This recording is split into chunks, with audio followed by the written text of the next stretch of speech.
Welcome to Walking in Their Shoes.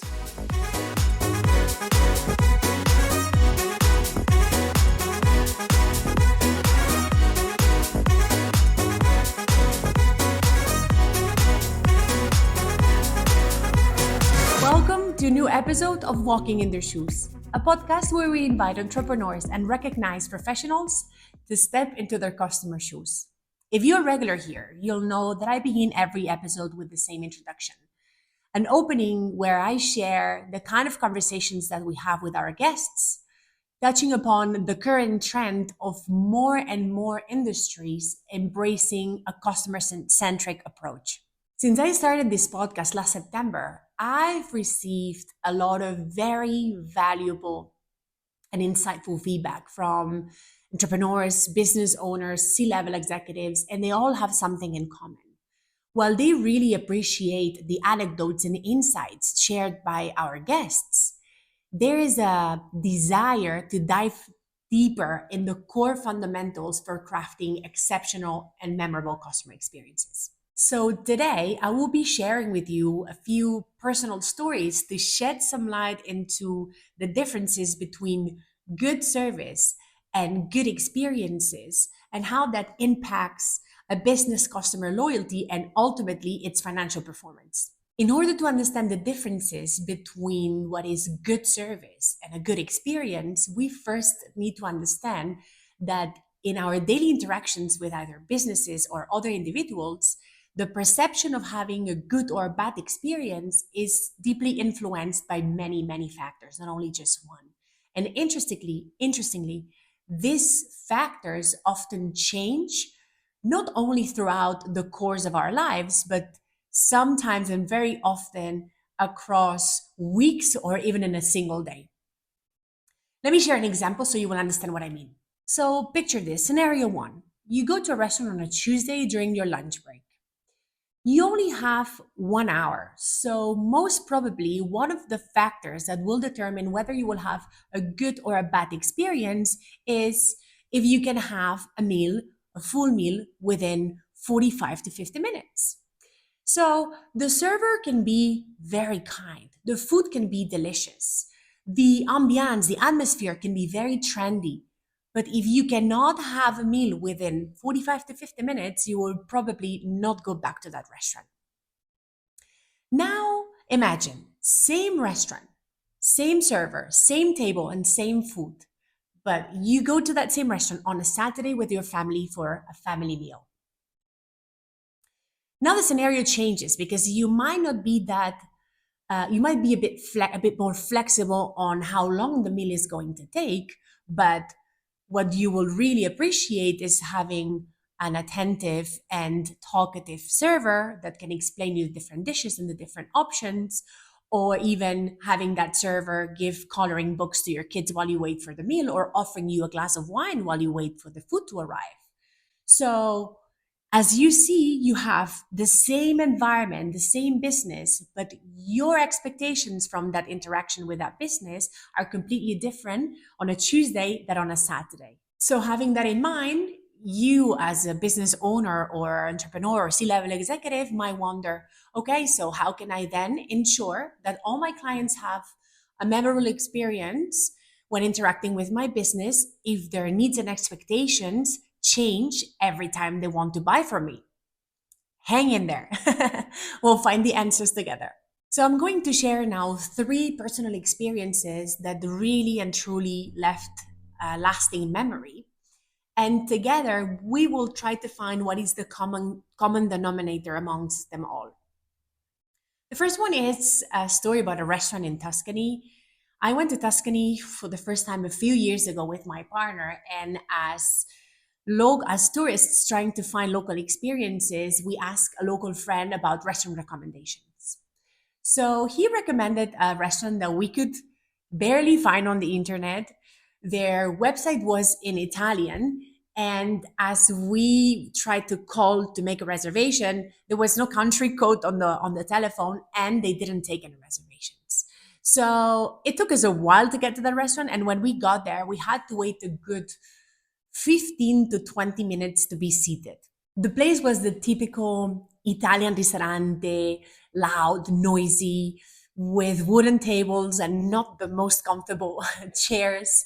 The menu was in Italian, and we couldn't translate some of the words because there was no signal in the restaurant. And when we asked for the menu of the day, the waiter recited it to us in Italian, of course. So that was actually funny.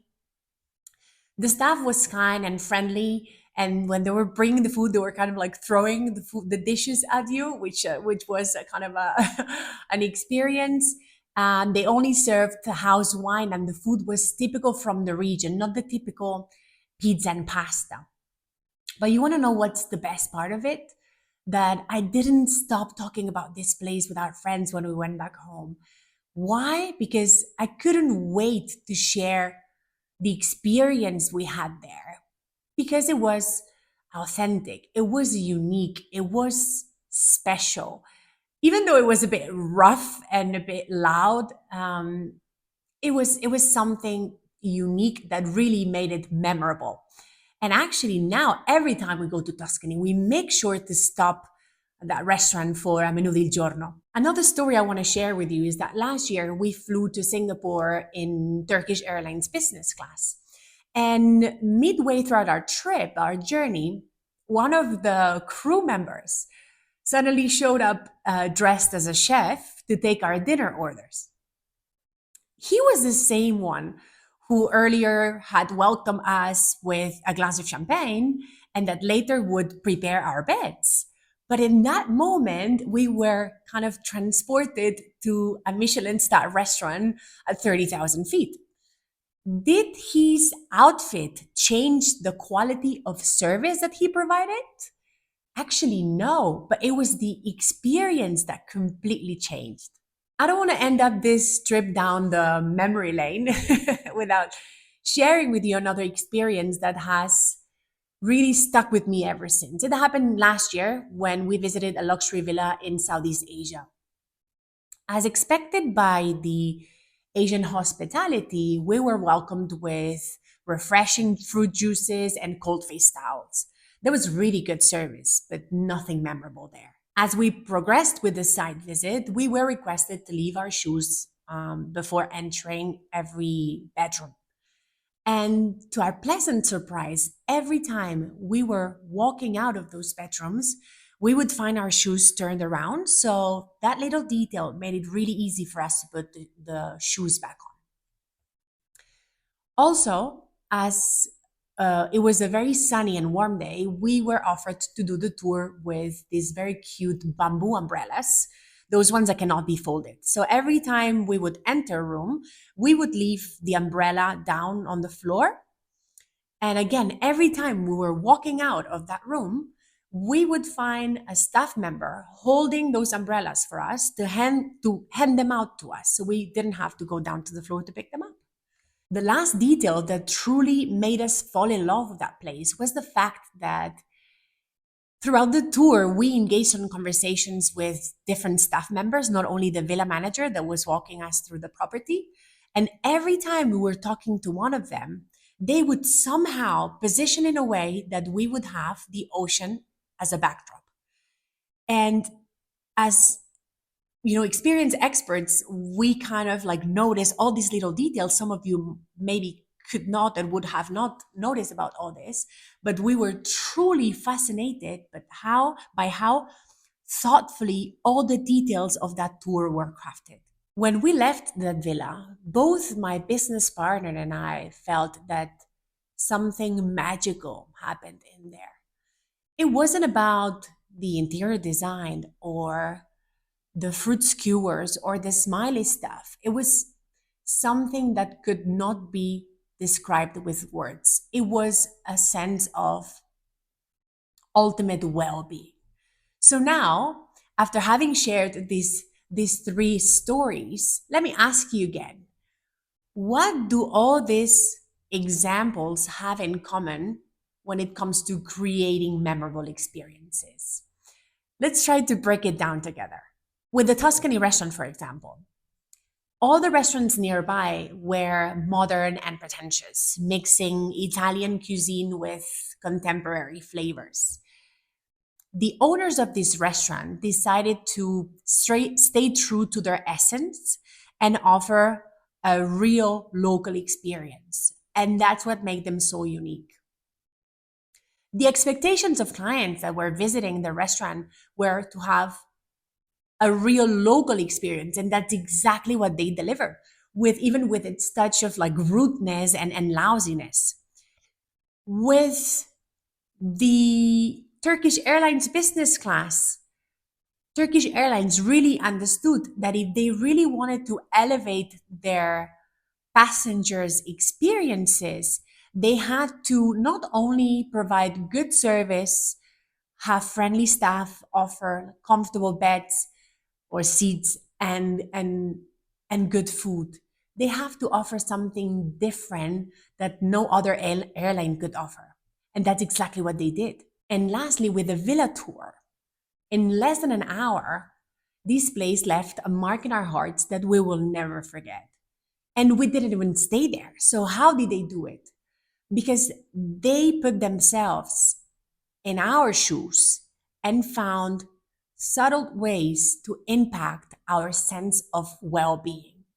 So, what do all these three stories and initiatives have in common? The ability to understand the customer's needs and expectations will definitely help you create memorable experiences. But what I've shared on the first example, these needs and expectations might vary in the same individual in a matter of days. So, what is crucial is to create a company culture that will not only revolve around the customer, but that will equip the teams with the tools to and the skills to really understand the client and read the client in every interaction. The key to creating memorable experiences resides in finding ways to touch your client's heart, to make them feel heard, valued, unique, special. That has nothing to do with how good your product is or how well you deliver on your promise. Good service is taken for granted when you charge 500 euros a night for a hotel room, or 100 euros for a meal, or 5,000 euros for a flight. Experience is really about creating and establishing a love language with your customers that will make them want to come for more. If you have enjoyed this episode, do not forget to subscribe and share with those that will find it relevant. Thank you so much for tuning in, and see you on the next episode.